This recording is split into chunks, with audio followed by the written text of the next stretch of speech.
அஸ்ஸலாமு அலைக்கும். Welcome back. எல்லாம் எப்படி இருக்கீங்க? எல்லாம் நல்லா சேஃபாக ஹெல்த்தியாக இருக்கீங்க அப்படின்னு சொல்லி நம்புகிறேன். இன்றைக்கான வீடியோ அம்மா வீட்டில் இருந்து தான். ஸோ வெக்கேஷனுக்கு அம்மா வீட்டுக்கு போயிருந்த போது எடுத்த கிளிப்ஸ் தான் இன்றைக்கி நான் உங்களோட ஷேர் பண்ணிக்க போகிறேன். ஒரு நாள் வெளியே போயிருந்தோம், ஒரு நாள் கிட்ஸ்லாம் வீட்டில் இருக்காங்க, ரொம்ப போர் அடிச்சிட்டு இருக்காங்க அப்படின்றதுனால ஒரு குட்டி பார்ட்டி வந்து பண்ணியிருந்தோம் கிட்ஸ்க்காக, அவங்களுக்கு சர்ப்ரைஸாக. ஸோ அந்த வீடியோ கிளிப் எல்லாமே தான் இந்த வீடியோவில் இருக்க போகுது. வீடியோவை ஸ்கிப் பண்ணாமல் ஃபுல்லாக பார்த்து என்ஜாய் பண்ணுங்கள். அன்றைக்கி ஃப்ரைடே அப்படின்றதுனால அம்மா லன்ச்லாம் குக் பண்ணிவிட்டு ஸ்வீட் ஏதாவது நீ பண்ணு அப்படின்னாங்க. அதனால் ஜவ்வரிசி பாயாசம் தான் பண்ணிகிட்ருக்கேன்.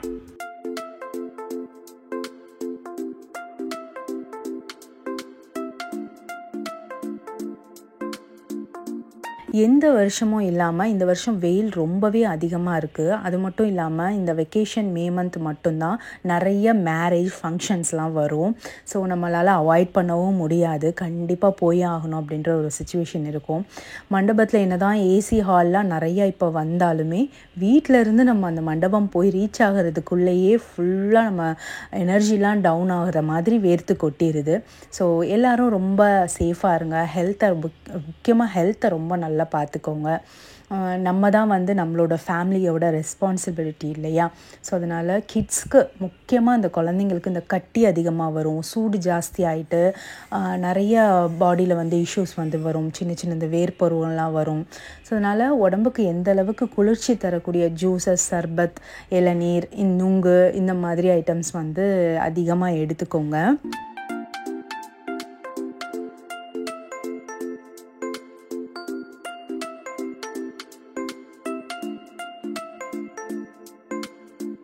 இந்த ஜவ்வரிசி சேமியா பாயசம் எப்பயுமே அம்மா பண்ணுற ஒரு பாயசம். அவங்கக்கிட்ட தான் இந்த ரெசிபி நான் கற்றுக்கிட்டேன். ஸோ ஜவ்வரிசி தனியாக வேக வச்சு எடுத்துக்குவாங்க. நெய்யில் முந்திரி, திராட்சை, பாதாம்லாம் வறுத்து தனியாக வச்சுக்கிட்டு அதே நெய்யில் கொஞ்சமாக சேமியா வறுத்துட்டு பால் ஊற்றி நல்லா கொதி வந்ததுக்கப்புறம் வேக வச்ச ஜவ்வரிசி, ஏலக்காய் பொடி, சுகர், கொஞ்சமாக மில்க் மேட் இருந்தால் மில்க் மேட், கோவா இருந்தால் கோவா, நம்ம இஷ்டம் இது வேணால் போட்டு சூப்பராக இறக்கிட்டோம் அப்படின்னா டெலிஷியஸான சேமியா ஜவ்வரிசி பாயசம் ரெடி. ஸோ அன்றைக்கி ஃப்ரைடேன்றதுனால இது நான் பண்ணியிருந்தேன்.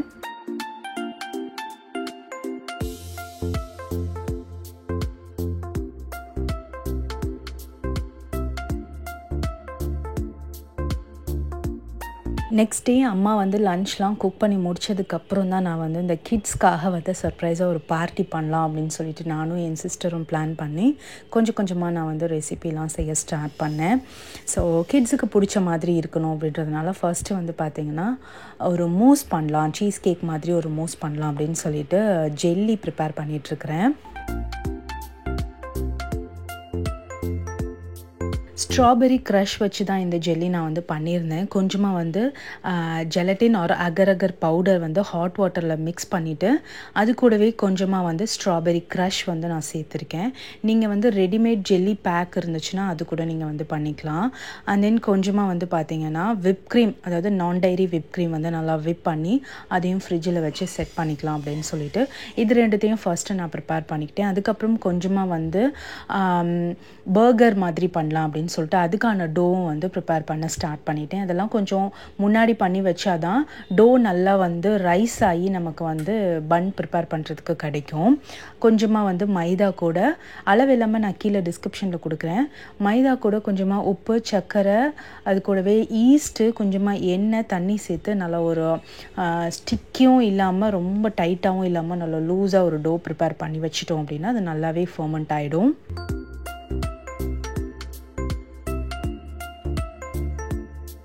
Next white sauce pasta chicken வச்சு பண்ணலாம் அப்படின்னு சொல்லிட்டு அதுக்கு வந்து இந்த பாஸ்தா வந்து வேக போடுறேன்.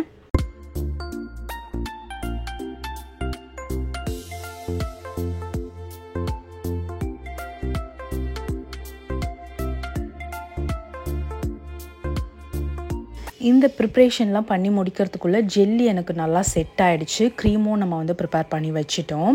நான் வந்து இந்த மாதிரி மூஸ் கப்பில் வந்து பார்த்திங்கன்னா ஃபஸ்ட்டு பிஸ்கெட்டும் அப்புறம் கொஞ்சமாக பட்டரும் வந்து நல்லா மிக்ஸ் பண்ணி வச்சுருக்கேன். பிஸ்கெட் வந்து நீங்கள் என்ன ஃப்ளேவர் பிஸ்கெட் எடுத்துகிட்டாலும் எடுத்துக்கலாம்.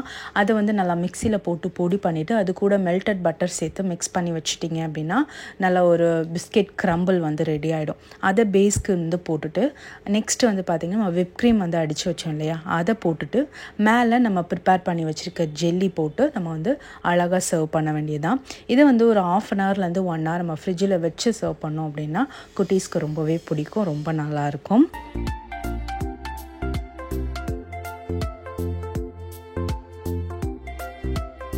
சூப்பராக strawberry jelly and vanilla mousse வந்து ரெடி பண்ணியாச்சு. இது ஃப்ரிட்ஜில் ஒரு 1/2 ஹவர் வச்சுட்டு சர்வ் பண்ணோம் அப்படின்னா ரொம்ப நல்லாயிருக்கும். சைடில் வந்து பார்த்திங்கன்னா நான் வந்துட்டு மினி பன்னும் வந்து ப்ரிப்பேர் பண்ணிட்டேன். ஸோ இது வீட்டிலே தான் பண்ணியிருந்தேன். ஃபர்ஸ்ட் டைம் நான் ட்ரை பண்ணேன், கொஞ்சம் நல்லா தான் வந்திருந்தது. மேலே வந்து எக் வாஷும் கொஞ்சமாக எள்ளு போட்டுட்டு பேக் பண்ண ஸ்டார்ட் பண்ணிட்டேன். பன் ப்ரிப்பேர் பண்ணியிருந்தேன். அதே டோவில் தான் வந்து பார்த்திங்கன்னா இதுவும் நான் ப்ரிப்பேர் பண்ணியிருந்தேன். ஒன்றுமே இல்லை, நான் வந்து ஷார்ட்ஸில் வந்து போட்டிருப்பேன், இன்ஸ்டாவில் ரீல்லையும் நான் போட்டிருப்பேன், ஒரு பர்கர் மினி ஃப்ரைடு பர்கர் அப்படின்னு சொல்லிட்டு. இந்த மாதிரி நம்ம வந்து ரவுண்ட் ஷேப்பில் ட்ரையாங்கிள் ஷேப்பில் கட் பண்ணிவிட்டு எள்ளு நம்ம மேலே ஃபுல்லாக கோட் பண்ணிடணும். கோட் பண்ணி ஃப்ரை பண்ணி எடுத்துகிட்டு சென்டரில் கட் பண்ணிவிட்டு உள்ளே நம்ம வந்து பர்கர் ஸ்டஃபிங்லாம் வச்சு ஸ்டஃப் பண்ணோன்னா ரொம்ப நல்லாயிருக்கும். சைடில் வந்து பார்த்திங்கன்னா சிக்கன் 65க்கு நான் வந்து மேரினேட் பண்ணி வச்சுருந்தேன். அந்த சிக்கன்லாம் ஃப்ரை பண்ணி எடுத்துட்டா தான் நம்ம பர்கருக்குள்ளே வச்சு அழகாக அரேஞ்ச் பண்ணுறதுக்கு ஈஸியாக இருக்கும். ஸோ அந்த வேலைகளும் நான் பண்ணிகிட்ருந்தேன்.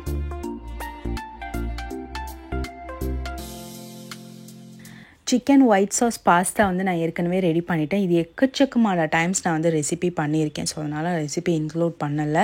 அண்ட் தென் பர்கர் பன் அப்புறம் நார்மல் பன்ஸ் எல்லாமே நான் வந்து ரெடி பண்ணி வச்சுட்டேன், ஃப்ரை பண்ண வேண்டியது எல்லாமே. இப்போது பன்ஸ் வந்து கட் பண்ணிவிட்டு சைடில் மயோனைஸ் கெட்சப் அப்புறம் லெட்யூஸ் வச்சுட்டு சிக்கன் வந்து நீங்கள் வந்து சிக்கன் நக்கெட்ஸ் இருந்துச்சுனாலும் அதை ஃப்ரை பண்ணி சென்டரில் வச்சுக்கலாம். இல்லை நீங்கள் சிக்கன் பேட்டி மாதிரி பண்ணி கூட வச்சுக்கலாம். நான் வந்து சிக்கன் 65 பீஸ் அப்படியே வந்து சென்டரில் வச்சு நான் க்ளோஸ் பண்ணிட்டேன்.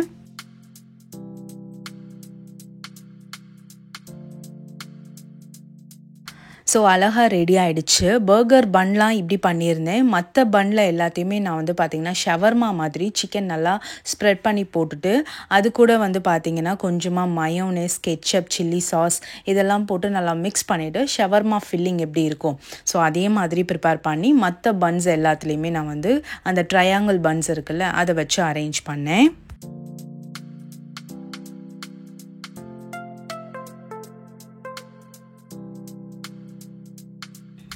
ப்ரிப்பேர் பண்ணும்போது யாருமே வீட்டில் இல்லாத மாதிரி பார்த்துக்கிட்டோம். ஸோ கொஞ்சம் மொட்டை மாடி போய் விளையாண்டுட்டு இருந்தாங்க, ரூமில் டாய்ஸ் வச்சு விளையாண்டுட்டு இருந்தாங்க. அப்படி இப்படி மறைச்சி தான் முக்கால்வாசி டிஷ் வந்து ப்ரிப்பேர் பண்ணி எடுத்தோம். ஸோ ஃபைனலாக வந்து அரேஞ்ச் பண்ணிவிட்டு கிட்ஸ் எல்லாத்தையும் கூப்பிடலாம் அப்படின்னு சொல்லிட்டு பிளான் பண்ணியிருக்கிறோம். சாரா தான் இங்கேயும் அங்கேயும் சுற்றிகிட்டே இருந்தா.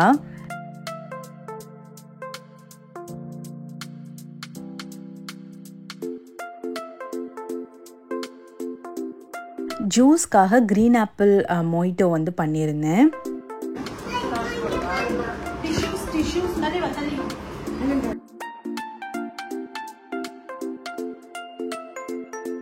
ஸோ ஃபைனலாக எல்லாமே அரேஞ்ச் பண்ணி முடிச்சிட்டேன். ஸோ என்னென்ன இருந்துச்சு அப்படின்னு பார்த்தீங்கன்னா மினி சிக்கன் பர்கர் இருந்துச்சு, சிக்கன் பாஸ்தா, ஷவர்மா பர்கர் வந்து பண்ணியிருந்தேன். அதுக்கப்புறம் ஃப்ரெஞ்ச் ஃப்ரைஸ், நார்மல் பர்கர் பன் வந்து ஃப்ரை பண்ணி வச்சுருந்தேன். கூடவே வந்து க்ரீன் ஆப்பிள் மொய்ட்டோ வந்து பண்ணியிருந்தேன்.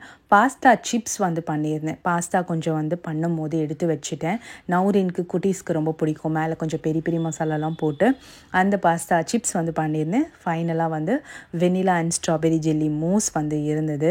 அப்புறம் ஃபுட்டெல்லாம் பசங்க சூப்பராக என்ஜாய் பண்ணி சாப்பிட்டதுக்கப்புறம் குட்டி குட்டி கேம்ஸ் வந்து வச்சு அவங்கள என்ஜாய் பண்ண வைக்கலாம் அப்படின்னு சொல்லிட்டு குட்டி குட்டி கேம்ஸ் வந்து வச்சுட்டு இருந்தான் என் சிஸ்டர்.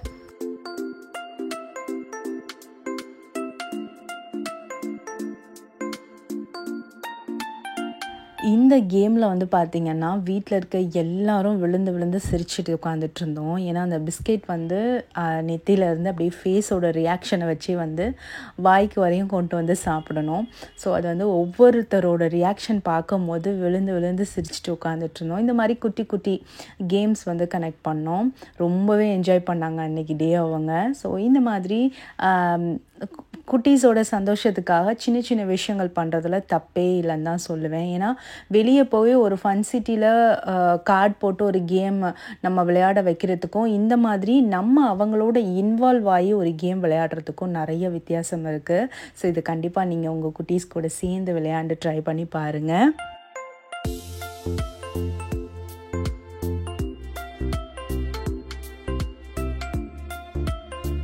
நெக்ஸ்ட் டே மார்னிங் அப்படியே கொஞ்சம் எங்கேயாவது வெளியே வந்து கார்லேயே ஒரு லாங் ட்ரைவ் போகலாம் அப்படின்னு சொல்லிட்டு தான் கிளம்புனோம். கொஞ்சமாக வந்து லெமன் ரைஸ், கர்ட் ரைஸ்லாம் ப்ரிப்பேர் பண்ணி எடுத்துக்கிட்டோம். ஒரு அன்பிளான்டு தான், எங்கே போகிறதுனே தெரியாமல் சும்மா ஒரு லாங் ட்ரைவ் போகலாம் அப்படின்னு தான் கிளம்புனோம். ஸோ போகிற வழியில் மாங்காய் தொப்பு இதெல்லாம் பார்த்தோம், கொஞ்சம் பசங்க என்ஜாய் பண்ணாங்க. அப்புறம் வந்து பார்த்திங்கன்னா பிரேக்ஃபாஸ்ட் எதுவுமே நாங்கள் செஞ்சு எடுத்துகிட்டு போகல, இந்த லெமன் ரைஸ் கர்ட் ரைஸே வச்சு சாப்பிட்டு முடிச்சிட்டோம். லன்ச் என்னடா பண்ணுறது, இவ்வளோ தூரம் வந்துட்டோம், ஏதோ ரெஸ்டாரண்ட்டில் போய் உட்காந்து சாப்பிட்றதுக்கும் பிடிக்கல. அதனால நாங்கள் வந்து எஸ்எஸ் ஹைதராபாத் பிரியாணி வாங்கிக்கிட்டு அப்படியே மாங்காய் தொப்புலேயே உட்காந்து சாப்பிட்டுட்டு ஈவினிங் வரையும் அங்கேயே இருந்துட்டு கொஞ்ச நேரம் குளிச்சுட்டு பசங்க அந்த பம்பு செட்லாம் இருக்கும் இல்லையா, இப்போ பம்பு செட்லாம் முன்ன மாதிரி இல்லை, அந்த மோட்டர் வச்சு பைப்பில் இருந்தால் தண்ணி வருது, அந்த தொட்டிலாம் கட்டுற பழக்கம்லாம் இப்போ இல்லை. ஸோ அந்த மாதிரி பைப்பில் இருக்க தண்ணியில் வந்து குளிக்க வச்சுட்டு அப்படியே ஈவினிங் வீட்டுக்கு வந்துட்டோம். கிட்ஸ் ரொம்பவே நல்லா என்ஜாய் பண்ணாங்க. இந்த சம்மருக்கு நாங்கள் இப்படி தான் வெளியே போய் என்ஜாய் பண்ணோம்.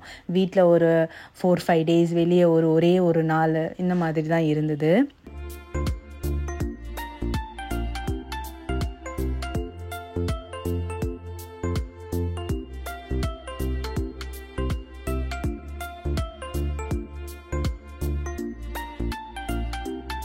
காரில் உட்காந்து ட்ராவல் பண்ணும்போது ஒன்றுமே தெரியல அந்த ஏசியில். காரை விட்டு வெளியே இறங்கின உடனே பயங்கரமான வெயிலாக தான் இருந்தது.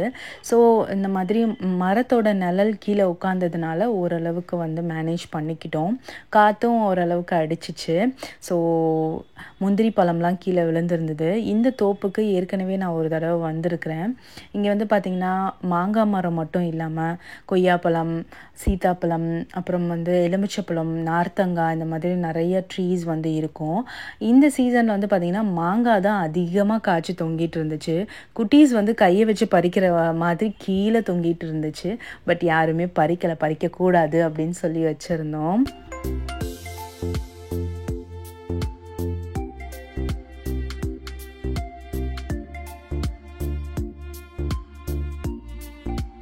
பாருங்கள், சாராவே டச் பண்ணி பறிக்கிற மாதிரி தான், அந்த ஹைட்டுக்கு தான் மாங்காய் எல்லாமே தொங்கிட்டு இருந்துச்சு. அண்ட் தென் வந்து பார்த்திங்கன்னா மாங்காய் பார்க்கும்போது ரொம்பவே ஆசையாக இருந்துச்சு, சாப்பிட்ணும் போல் இருந்தது. பட் எங்கே சாப்பிட்டா பாடி ரொம்ப ஹீட் ஆயிருமோ அப்படின்னு சொல்லிட்டு பயமாகவும் இருந்தது.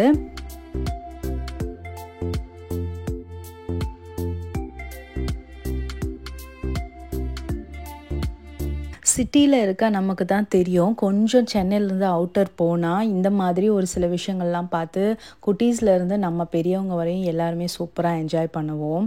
ஸோ சின்ன வயசில் நான்லாம் வந்து பார்த்திங்கன்னா என்னோட வாப்பாவோட அம்மா வீடு வந்து பார்த்திங்கன்னா திருச்சியில் இருக்கும். ஸோ அம்மாவோட அம்மா வீடு வந்து இங்கே சென்னையே தான். ஸோ அதனால் இந்த 1 மந்த் வெக்கேஷன் ஃபுல்லாகவே நாங்கள் வந்து திருச்சி போயிடுவோம். ஸோ அங்கே வந்து சூப்பராக என்ஜாய் பண்ணுவோம். ரொம்ப நல்லாயிருக்கும். காவேரி ஆற்றுலலாம் குளித்து அந்த ஒரு ஞாபகம் வந்து இன்ன வரைக்குமே இருக்கும். ஸோ ரொம்ப சூப்பராக என்ஜாய் பண்ணுவோமா. நமக்கு அந்த இது கிடச்சிச்சு. ஸோ நம்மளோட குட்டீஸ்க்கு வந்து அந்த ஒரு இது கிடைக்கவே இல்லையே, கிராமத்து சைட்லாம் போய் அந்த ஒரு லைஃப்பை வந்து அவங்க அனுபவிக்கவே மாட்டுறாங்களே அப்படின்ட்டு தான் இந்த சம்மரில் எப்போயாவது ஒரு நாள் இந்த மாதிரி அவுட்டரில் போயிட்டு பசங்களை வந்து சூப்பராக விளையாட வச்சு என்ஜாய் பண்ணி கூட்டிகிட்டு வருவோம்.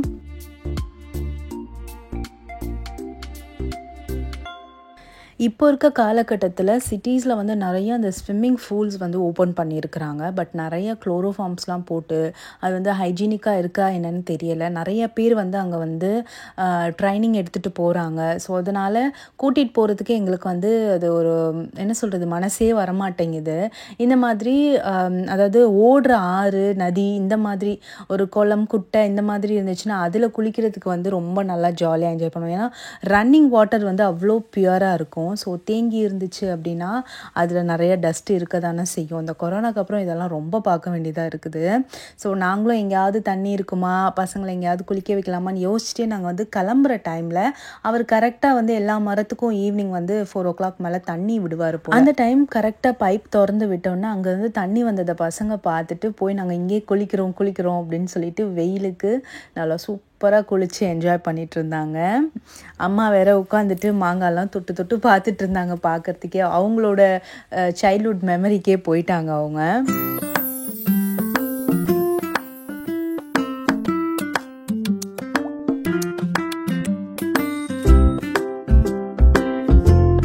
ஸோ நாங்கள் வந்து ஒரு ஐடியாவில் தான் போனோம். எங்கேயாவது தண்ணி கிண்ணி பார்த்தா குளிக்க வைக்கலாம் அப்படின்னு தான் அந்த ஒரு லாங் ட்ரைவே நாங்கள் ஸ்டார்ட் பண்ணோம். அதனால் ஸ்பேர் ட்ரெஸ்ஸஸ்லாம் எடுத்துகிட்டு போனதுனால ட்ரெஸ்லாம் சேஞ்ச் பண்ணிவிட்டு கரெக்டாக வந்து பார்த்திங்கன்னா நாங்கள் கிளம்பிட்டோம். ஸோ கிளம்பி போயிட்டே இருக்கும்போது சன்செட் பார்க்கறதுக்கு அவ்வளோ அழகாக இருந்தது.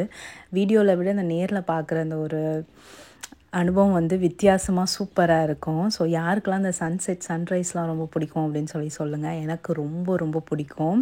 அண்ட் தென் வீட்டுக்கு வந்துட்டு டின்னர்லாம் வீட்டில் ப்ரிப்பேர் பண்ணி சாப்பிட்டு படுத்தாச்சு. ஸோ இப்படி தான் ஒரு 3 days வந்து அம்மா வீட்டில் வந்து சூப்பராக என்ஜாய் பண்ணோம்.